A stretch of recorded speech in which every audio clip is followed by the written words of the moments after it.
Tommy, good to talk to you.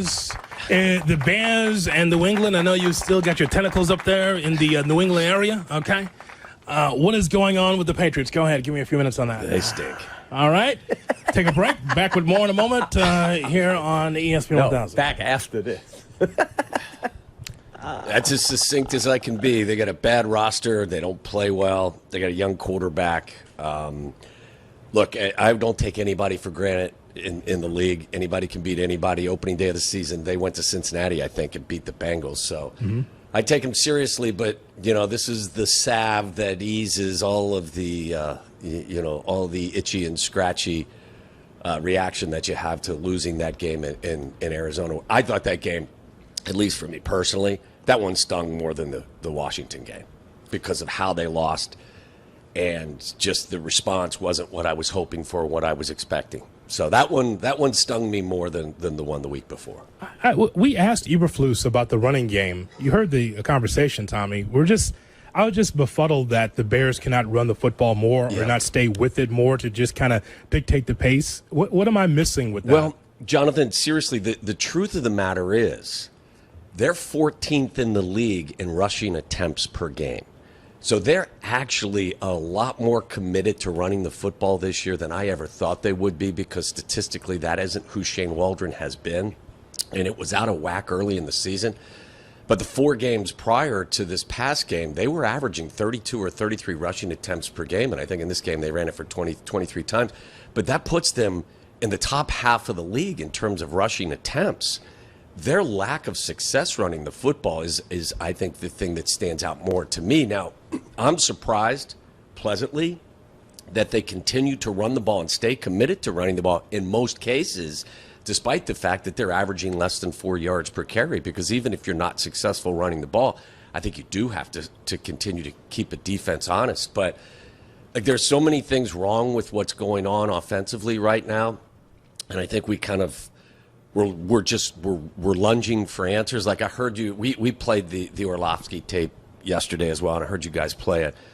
And I like Dan. I think Dan does just a fantastic job on a lot of fronts. But there are moments when you watch something like that and you go, well, that's cherry picking, because the 2 plays that he diagrams specifically, DJ's running his route half speed. You can't run a quick out. Why is speed. That, Tommy? And I know you're a DJ fan, but you have been critical. Yeah, I'm a huge DJ fan, but I'm just telling you, like the play that happened where he comes off to the sideline because he stepped out of bounds, and I know he turned his ankle, but he goes over and sits on the bench. Now, I'm looking forward to hearing him talk today. I'm prone to giving DJ the benefit of the doubt because I've watched him practice up there every day in training camp. The dude never takes a day off. He works hard. Yep. He plays hard. Something's out of whack here. There are several plays in this game, too, since you brought up DJ. He's wide ass open on a shallow cross in the red zone. It's got to be 6. That's a walk-in touchdown. That's a walk-in. And Caleb throws, the ball high and hard outside to Keenan, and the ball goes incomplete. There's another instance, and you see DJ run a stutter and go, and Caleb thinks he's running a slant route. There's another deep crosser that DJ clears the linebacker, and he's in that layered spot where you're expecting the ball to be thrown, and Caleb doesn't throw it. I don't know what last year. You remember last year, guys, when Justin and Darnell were not on the same page, and it wasn't because they didn't like each other. They worked out together in the offseason. I think they were good friends.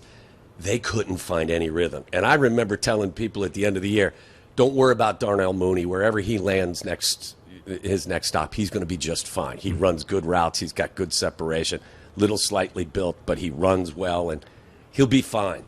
I think he's fine in Atlanta right now. I don't know what's wrong with that matchup, but back to the original point, like Caleb turns and looks to his right in that first play. It's hard to kind of describe this because this is a video element, and we're trying to dissect it in an audio way. But if DJ's running his route quick, that's why Caleb's ready to throw the ball. DJ's not out of his route. It's a quick 5-yard out, and he's got leverage on the guy. So then he's got to come backside. Now, he could have gone to Cole. Cole's standing over there in the flat a little bit, and then you got a couple of muddled routes over here. And then the second play draws up, and Dan even says, this is a well-designed play. Caleb's going big game hunting here. It's a simple corner smash route. And if the corner, and you're going to face a lot of cover two guys for the reasons I just mentioned, because they don't run the ball well. When you face an offense that runs the ball well, what do you got to do? You can't be in cover two. You can't have two high safeties. You got to have one in the box to help support the run. So if you're not running the ball successfully, they're going to drop that guy back, and you're going to see a lot of cover two. Well, in cover two, if the corner fades back and takes away the corner route, the 6-yard hitch route is open. That's like elementary football. Caleb tries to throw it into the double-covered corner route, and not only does he try to throw it there, he sails it 5 yards out of bounds when the 5-yard route is wide open.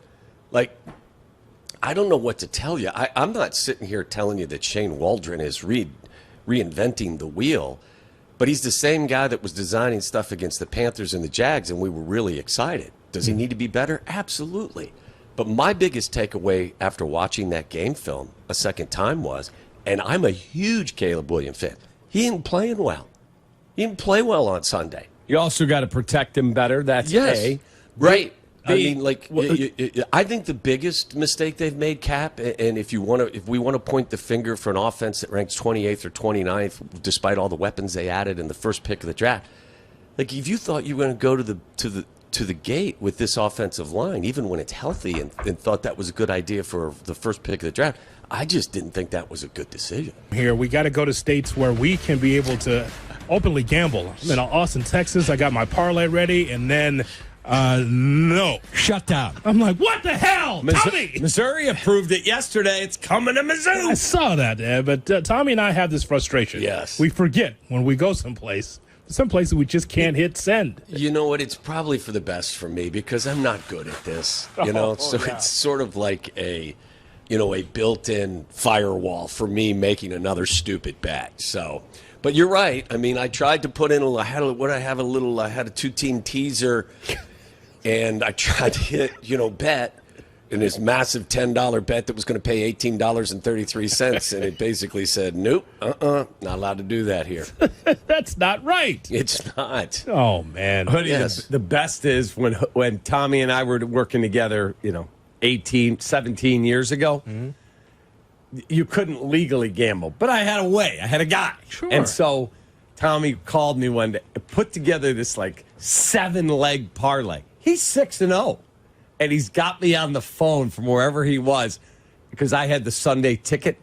And he said, oh, I'm 6-0. I got one leg to get. I'm like, yeah, and this guy's lining up from 59 yards, which back then, Tommy, it was unmakeable. Unmakeable. And it was the guy from Tampa. It was the guy with the huge leg.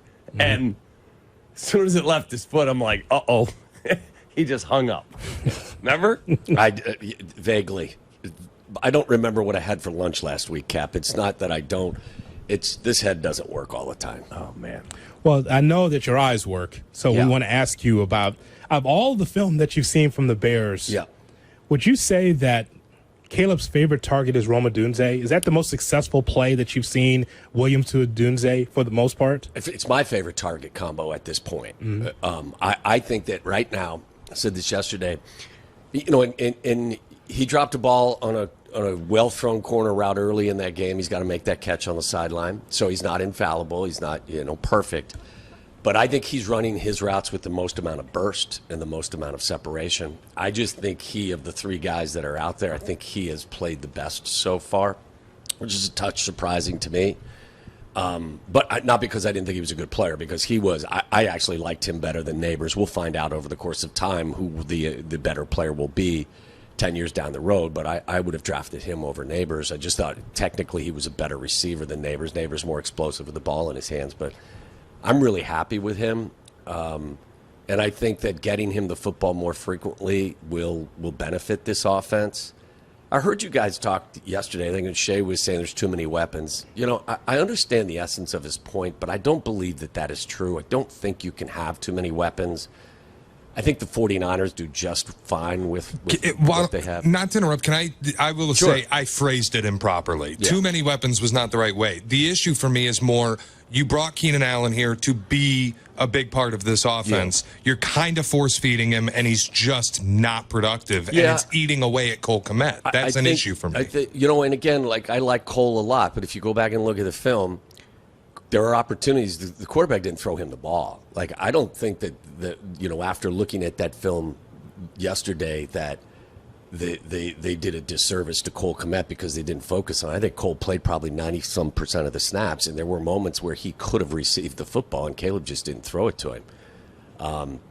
There's a lot broken with this offense right now.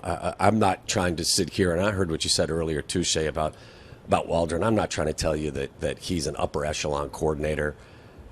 But Caleb's got to be better, guys. He just does. You know, I was critical of Justin, and I was all for moving off of him and moving towards Caleb, and I have zero regrets. But at the same time, I'm not going to shy away from telling you what I see, even with Caleb. I just, the last couple of weeks, I told you guys on the air, his game against the Jags is probably the cleanest, best game I've seen a quarterback play in a Bears uniform.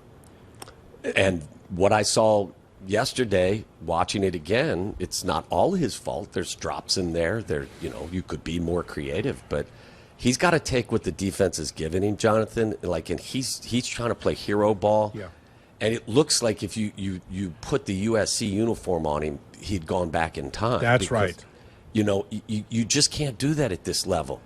And you got to, there were several opportunities, hit Cole with a stick route, hit, DeAndre Swift on the check down.